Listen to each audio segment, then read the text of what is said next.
Good morning વિદ્યાર્થી મિત્રો. આપણે 29 નંબરના દાખલા સુધી જોયું હતું. હવે 30 નંબરના દાખલામાં આપણે એ અને બીના એવા મૂલ્યો શોધો કે જેથી કરી અને આપેલું વિધેય છે એ સતત વિધેય આપેલું છે. તો અહીં આપણે જોઈએ તો આપેલા વિધેયમાં x less than or equal to 2, greater than 2 અને લેસ ધેન અને ગ્રેટર ધેન 10 આપેલું છે. તો જો વિધેય f છે એ x ઇઝ ઇક્વલ ટુ 2 આગળ સતત છે અને 10 આગળ, તો 2 આગળ સતત હોવાથી limit x tense two 2 minus f of x is equal two limit x tends two 2 plus f of x એવું આપણે લખી શકીએ.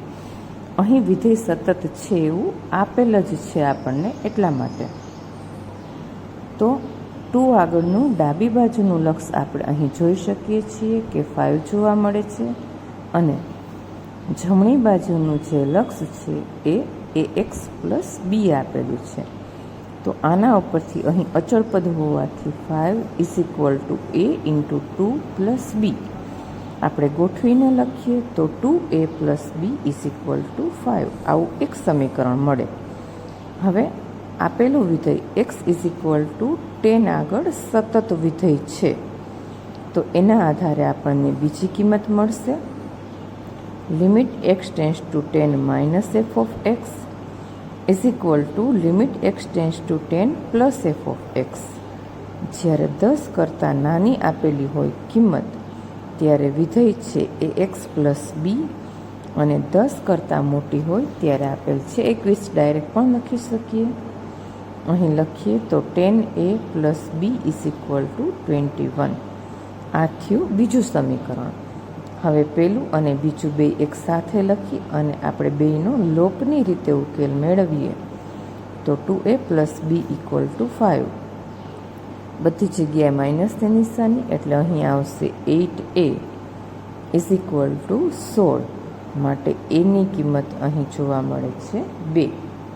અને એવી જ રીતે કોઈ પણ એક સમીકરણ ધારો કે 2a plus B equal to 5માં એની કિંમત આપણે મૂકીએ તો 2 અને 2 એટલે 4, તો b is equal to 5 minus 4, તો બીની કિંમત અહીં આપણને 1 જોવા મળશે. તો એ અને બીની કિંમતો અહીં આપણે શોધી, વિધેય સતત આપેલું હતું. હવે 31થી 34 નંબરના દાખલાઓ માત્ર આપણે થિયરી મુજબ જ સમજવાના છે. આવું પૂછાતું નથી પણ ખ્યાલ આવે એટલા માટે.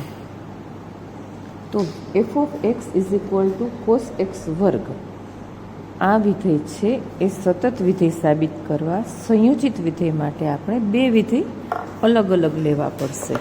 તો સૌ પ્રથમ અહીં આપણે એક વિધેય પહેલાં g of x is equal to ધારી લઈએ છીએ કે ધારો કે g of x is equal to x વર્ગ અને h of x is equal to cos x તરીકે.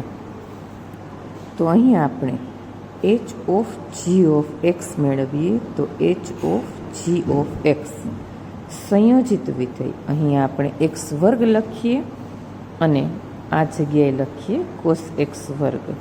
હવે વિધેય જી અને એચ આ બંને વિધેય છે એ સતત વિધેય છે, એટલા માટે એચ ઓફ જી પણ સતત વિધેય અહીં જોવા મળશે. એટલે કે કોસ એક્સનો સ્ક્વેર પણ સતત વિધેય છે એવું આપણે અહીં કહી શકીએ.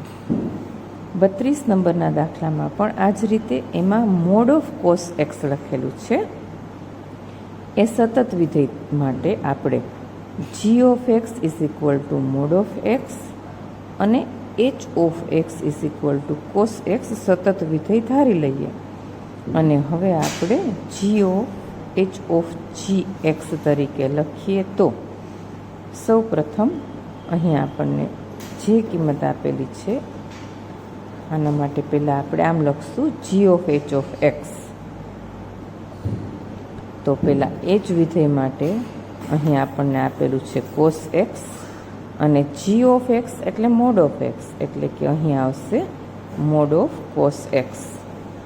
તો અહીં પણ જી અને એચ છે એ સતત વિધેય છે, માટે જી ઓફ એચ પણ સતત વિધેય છે, એટલે કે કોસ એક્સ માનાંકમાં પણ સતત વિધેય છે એવું અહીં આપણે કહી શકીએ.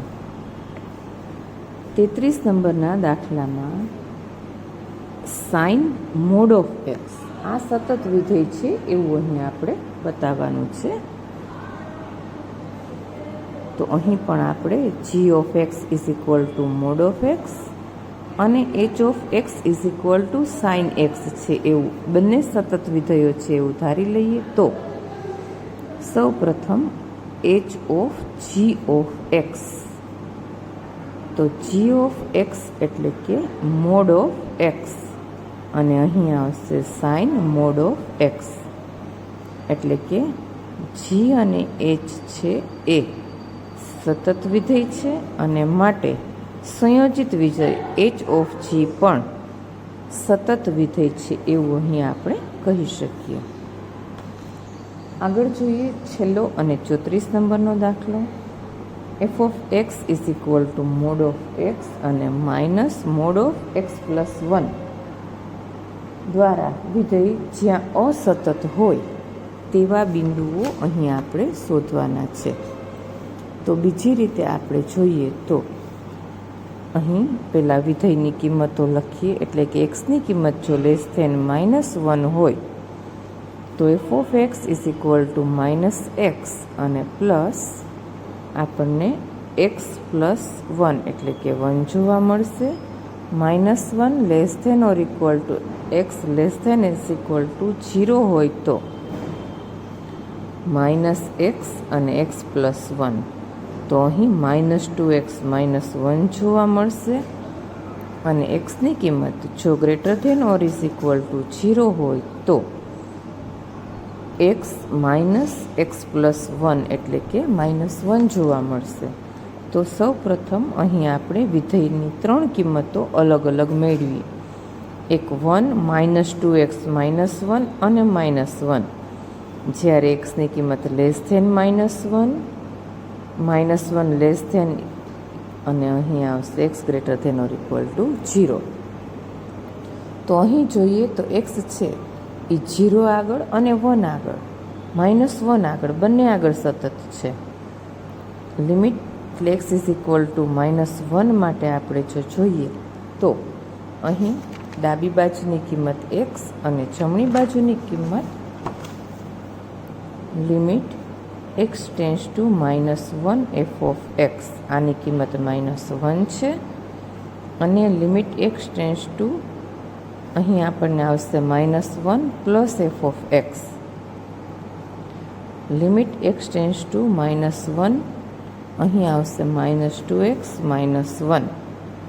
તો એક્સની જગ્યાએ આપણે આ કિંમત લખીએ એટલે કે જે કિંમત અહીં આપણને -1 માટે આપેલી છે તે -2 -1 એટલે કે 2 -1. અહીં જોવા જઈએ તો આની કિંમત +1, બે કિંમતો આપણને +1 જોવા મળે છે. અહીં ડાબી બાજુની કિંમતમાં +1 અને જમણી બાજુમાં અહીં -1 મૂકતા પણ આપણને +1 જોવા મળે છે. માટે F A x is equal two -1 આગળ સતત વિધેય છે. હવે એવું જ એક્સ ઇઝ ઇક્વલ ટુ 0 માટે આપણે ચેક કરીએ તો limit x tends to 0 minus f of x અને limit x tends to 0 plus f of x બંને વિધેયની જો આપણે અહીં કિંમત મૂકીએ તો ડાબી બાજુ માટે 2x -1 અને જમણી બાજુ માટે -1 અહીં આવશે -1 અને -2x -1. તો અહીં જો 0 લખીએ તો કિંમત આવશે -1. તો ડાબી બાજુ અને જમણી બાજુ બે સરખી જોવા મળે છે. માટે F A x is equal to 0 આગળ સતત વિધેય છે. તો અહીં વિધેય F x is equal two -1 આગળ અને 0 આગળ બંને આગળ સતત વિધેય છે. એનો અર્થ એવો કે એફના અસતત બિંદુઓ જે છે એ આપણને મળતા નથી એવું અહીં આપણે કહી શકીએ. અથવા તો એમ કહી શકાય કે વિધેય એફ છે એ પ્રત્યેક એક્સ બિલોંગ્સ ટુ આર માટે સતત વિધેય અહીં છે. તો બે બિંદુ આગળ સતત હોવાથી પ્રત્યેક એક્સ બિલોંગ્સ ટુ આર માટે સતત છે, એટલે કે એફમાં અસતત હોય વિધેય જ્યાં એવા કોઈ પણ બિંદુઓ આપણને મળતા નથી.